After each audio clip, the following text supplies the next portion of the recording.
اب یہ ساری باتیں سننے کے بعد آپ جواب دیکھیں کتنا انٹلیکچوئل جواب ہے، کتنا پرفیکٹ جواب ہے جو اللہ نے اپنے پیغمبر کو سکھایا ہے۔ بس آپ نے یہ جواب آج بھی جو دین کا دائی اپنے اوپر لگائے گئے الزامات کے عوض یہ جواب دے سکتا ہے تو وہ سمجھ لیں نبیوں کے طریقے کے اوپر ہے۔ اب مجھے بتانا ہے آپ نے کون سا دائی اس میں فٹ بیٹھتا ہے۔ ظاہر ہے کہ یہ امت جب نبیوں والا کام کر رہی ہے نا، تو جو لوگ نبیوں سے بڑھ کر عزت اویل کر رہے ہیں اس امت کے اندر، علماء، ظاہر نبیوں نے تو اس طرح کی عزت تو اویل نہیں کی ہے کہ کسی نبی کے اجتماع میں 16 لاکھ بندہ جمع ہو جاتا ہو۔ رائے گنج میں تو ہوتا ہے،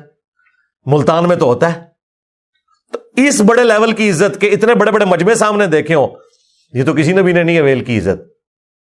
تو یہ تو اویل کر رہے ہیں نا، پھر اس کے بینیفیشری بھی ہوتے ہیں اس سسٹم کے۔ تو اگر کوئی دائی نوح علیہ السلام نے جو جواب دیا اپنی امت کو، یا باقی پیغمبر دیتے رہے، یہ نہیں دے رہا تو وہ یہ کہنا چھوڑ دے کہ میں نبیوں والا کام کر رہا ہوں۔ نبیوں والا کام کر رہے ہیں اگر آپ ختم نبوت کی برکت سے جو اس امت میں ٹرانسفر ہوا ہے، کنتم خیر امۃ اخرجت للناس، تو پھر بھائی پیٹرن وہی ہوگا۔ اب سنیں ذرا جواب۔ قال یا قوم ارأیتم ان کنت علی بینۃ من ربی، نوح علیہ السلام نے کہا کہ اے میری قوم، بلا دیکھو تو اگر میرے پاس روشن دلیل ہو اپنے رب کی طرف سے، وآتانی رحمتا من عندی، اور اس نے مجھے اپنی طرف سے رحمت عطا فرمائی، فعمیت علیکم، اور تم پر یہ چیز پوشیدہ ہے، تم اندھے بنے ہوئے ہو اس حقیقت کو دیکھتے ہوئے، انلزمکموہا وانتم لہا کارہون، تو کیا ہم زبردستی تمہیں ہدایت دے سکتے ہیں، تم پہ یہ چیز مسلط کر سکتے ہیں جسے تم ناپسند کرتے ہو؟ اب یہ ایک جملہ دیکھیں، اس میں نوح علیہ السلام نے کہیں یہ نہیں کہا کہ دیکھو میں نے فلاں معجزہ کر کے دکھایا۔ معجزہ تو کوئی بھی نہیں کر کے دکھایا ہوا تھا، اگر دکھایا ہوتا تو نظر آ جاتا۔ وہ کیا کہہ رہے ہیں کہ میں اپنے رب کی طرف سے رحمت پہ ہوں، اللہ نے مجھے روشن دلائل دیے ہیں اس شکل میں کہ میں نے توحید کا تعارف تمہارے سامنے رکھا ہے جو اللہ تعالیٰ نے وہی نازل کی تھی، اپنے پاس سے اس نے رحمت عطا فرمائی ہے، اس کے باوجود اگر تم اندھے ہو تو ہم تمہیں زبردستی تو ہدایت نہیں دے سکتے۔ یہ آج تک ویلڈ ہے، آج بھی دائی کو یہ کہنا چاہیے۔ بلکہ نبی الاسلام کے بارے میں تو اللہ تعالیٰ نے قرآن میں فرمایا کہ اے نبی تم فرماؤ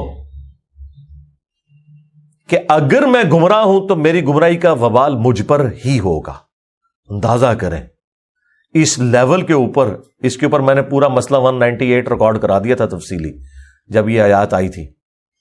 اے نبی تم فرماؤ کہ بالفرض، یہ بالفرض تو ہم احتراماً لگا رہے ہوتے ہیں نا سمجھانے کے لیے، اگر میں گمراہ ہوں تو میری گمراہی کا وبال مجھ ہی پر ہوگا، اور اگر میں ہدایت پر ہوں تو بسبب اس کے جو اللہ نے قرآن مجھ پر وحی کیا ہے۔ یہ میں جو ہدایت پہ ہونے کا دعویٰ کر رہا ہوں قرآن کی وجہ سے کر رہا ہوں۔ اچھا، آج بھی ہمیں یہی کہنا چاہیے، ہم جب کبھی بھی کسی کے سامنے قرآن و سنت کی دعوت رکھیں اور وہ آگے سے کہے کہ نہیں آپ کا تو کوئی مدرسہ نہیں، آپ کی تو کوئی مسجد نہیں، آپ کے تو کوئی مرید نہیں، آپ کی تو کوئی ڈگری نہیں، تو اس کے جواب میں کیا کہا جائے گا؟ یہی کہا جائے گا کہ اگر اللہ تعالیٰ نے مجھ پہ رحمت کی ہے اور قرآن و سنت کی تعلیمات تک مجھے پہنچا دی ہے، اور وہ قرآن و سنت کی تعلیمات جنہیں تم بھی مانتے ہو صرف عقیدے کی حد تک، اس پہ عمل نہیں کرتے، عمل تو بالکل اپوزٹ کر رہے ہو، تو اب بتاؤ اگر تم پر یہ حقیقت آشکار نہیں ہو رہی کہ یہ کتاب و سنت کی دعوت حق ہے تو تمہارا تو کچھ بھی نہیں ہم کر سکتے۔ ہم تو زیادہ سے زیادہ تمہیں بتا ہی سکتے ہیں نا، قرآن میں لکھا ہے ایاک نعبد و ایاک نستعین، اس کے باوجود تم نے یا عبد القادر جیلانی مدد کہنا نہیں چھوڑنا، تو ہم یہ گھول کے تو تمہیں توحید نہیں پلا سکتے نا۔ ہم تو تمہیں بخاری اور مسلم سے نماز کا طریقہ رفع الیدین کے ساتھ سکھا سکتے ہیں، اس کے باوجود تم نے رفع الیدین شروع نہیں کرنا تو ہم گھول کے تو تمہیں ہدایت نہیں دے سکتے۔ تو یہ وہ اللہ کی رحمت ہے جو آج بھی اس امت کے اوپر ان لوگوں پہ موجود ہے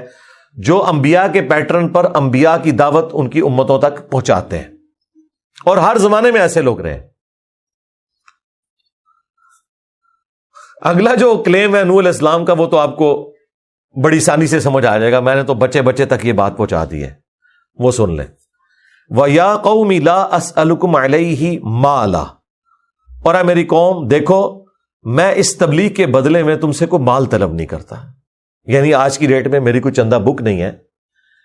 میرا کوئی اکاؤنٹ نہیں ہے جو میں اپنے ویڈیو کے اوپر ڈسپلے کراؤں کہ جی یہ درس سننے کے بعد آپ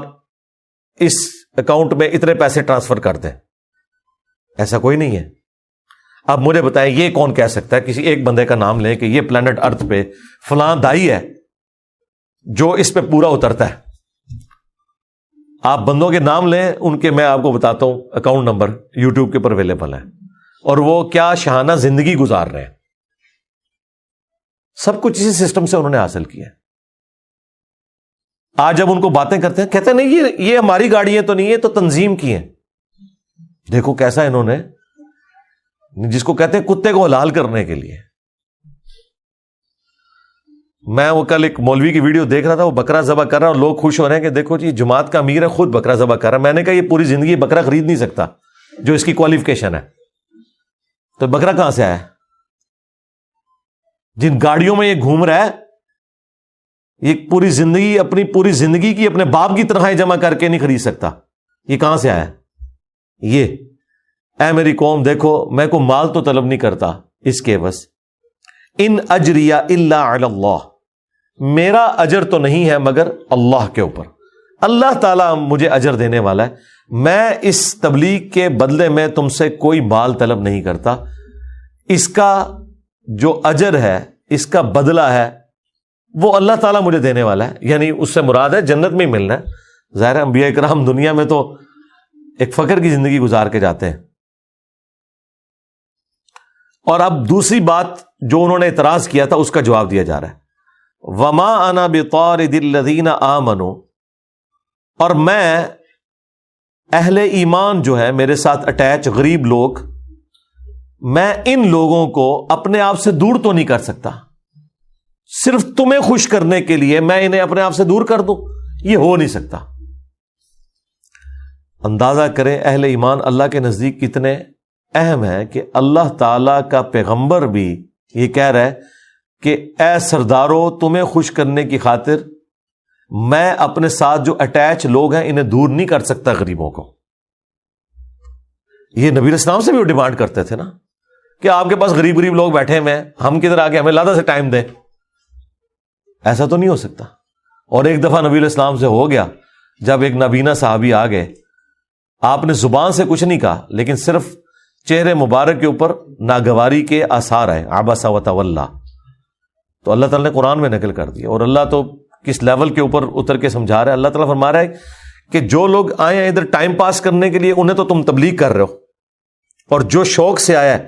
اس سے روگردانی کر رہے ہو، دفع کرو ان کو، جائیں جہنم میں، یا چسکے لینے کے لیے آئے ہیں پھر اٹھ کے چلے جائیں گے۔ جو اپنے شوق سے سیکھنے آیا نا اس سے تم نے روگردانی نہیں کرنی، سیدھی سی بات ہے۔ اور یہی طریقہ ہونا چاہیے انبیاء والا۔ لیکن کیا یہ علماء کے اندر ہے؟ آپ دیکھیں امیر لوگوں کا لنگر بھی لادا ہوتا ہے پیر خانوں کے اوپر، یہ بالکل جھوٹ بولتے ہیں کہ ایک جیسا لنگر کھلاتے ہیں، بالکل آپ کو پتہ ہی نہیں ہے۔ وہ تو کبھی آپ ان لوگوں کے ساتھ گئے ہو نا، تو آپ جن کو امیر سمجھ کے جا رہے ہوتے ہیں اور وہ آپ کے ساتھ دال روٹی لنگر پہ کھا رہے ہوتے ہیں، وہ ان کی نظر میں امیر نہیں ہوتے ہیں، وہ تو شاید ہی کوئی نہیں ہوتے، وہ تو امیر ان کو سمجھتے ہیں کہ جو ارب پتی لوگ ہیں، چھوٹے موٹے توڑے جڑے امیر لوگ نے وہ تو انہوں نے نزدیک غریب نے۔ ان کے ساتھ کبھی آپ جائیں تو ان کا لنگر کا سسٹم بالکل الگ ہوتا ہے، ان کا پروٹوکول بالکل الگ ہوتا ہے۔ یہ آپ کو سٹیٹس بھی کا فرق بھی نظر آئے گا۔ امیر لوگوں سے یہ لوگ ہاتھ ملائیں گے تو پوری اسمائل کے ساتھ، اور غریب لوگوں کے ساتھ ملا رہے ہوں گے، کیمرہ ادھر ہے ادھر دیکھ رہے ہوں گے، تکیہ نہیں ہے فوٹو اور کی نہ تو انہوں ننگا کرا تو اڑے علماء نو۔ ان کا تکبر دیکھا ہے آپ لوگوں نے؟ کبھی کسی بڑے آدمی کے ساتھ بھی انہوں نے یہ اس طرح تصویر کھنچوائی ہے کہ دیکھ رہے ادھر ہوں اور ایسے کر کے سلام لے رہے ہوں؟ نہیں، وہ کبھی غلطی سے ہی ایسا ہو جائے نہیں ہوگا، اس لیے کہ وہ انہیں پتہ ہے کہ یہ زمینی خدا ہیں، ہم نے ان کا احترام کرنا ہے۔ تو جب ایک زمینی خدا دوسرے زمینی خدا کا احترام کرتا ہے پھر دونوں خدا ایک دوسرے کے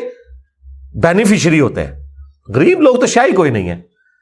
تو اللہ تعالیٰ فرما رہا ہے کہ نوح علیہ السلام نے انہیں کہا کہ دیکھو تمہارے کہنے کے اوپر میں غریب لوگوں کو اپنے آپ سے دور نہیں کر سکتا، نیور، ناٹ ایٹ آل۔ اچھا یہ سیم باتیں رسول اللہ کے لیے بھی آئی ہیں قرآن کے اندر، جب کافر کہتے تھے کہ ان کو آپ دور کریں، تو نبی علیہ السلام کو تو یہاں تک کہا گیا کہ آپ ان سے فرما دیں کہ ان کا نہ کوئی میرے اوپر کوئی احسان ہے، نہ میرا ان کے اوپر کوئی احسان ہے، یہ سب اللہ کی رضا کی خاطر آئے ہوئے ہیں، میں کس طرح ان کو اصحاب صفا کو اپنے آپ سے دور کر دوں؟ اور اگر میں ایسا کرتا ہوں اس میں بھی آئے گا، میں تو ظالموں میں شمار ہو جاؤں گا۔ اللہ کے نزدیک مراتب کا فرق اپنی جگہ، انبیاء اور امتوں کا، لیکن جو بندہ ایمان لے آتا ہے وہ اللہ کے نزدیک ایکولی اہمیت کا حامل ہے، اس اعتبار سے کہ وہ خدا کو رسپانس کرنے والا ہے۔ نبی کوئی اپنی مرضی سے تو نبی نہیں نہ بن جاتا، نبی کو تو اللہ چوز کرتا ہے تو وہ نبی بنتا ہے نا، وہ اللہ کسی کو بھی چوز کر سکتا ہے، لیکن ونس کوئی ایمان لے آتا ہے تو اللہ تعالیٰ ان کو وہی پروٹوکول دیتا ہے جو انبیاء اکرام علیہ السلام کو اللہ نے پروٹوکول دیا ہوا ہے، عزت اور احترام کا۔ تو اے نبی، یہ حضرت نوح علیہ السلام کے بارے میں آ رہا ہے کہ انہوں نے کہا کہ میں اہل ایمان کو اپنے آپ سے الگ نہیں کر سکتا، انہم ملاقو ربہم، بے شک وہ تو اپنے رب سے ملاقات کرنے والے ہیں، ولاکنی اراکم قوما تجہلون، لیکن میں تمہیں دیکھ رہا ہوں اے کفار، اے کافروں کے سرداروں، کہ تم لوگ حقیقت سے ناواقف ہو، تم جہالت کی زندگی گزار رہے ہو۔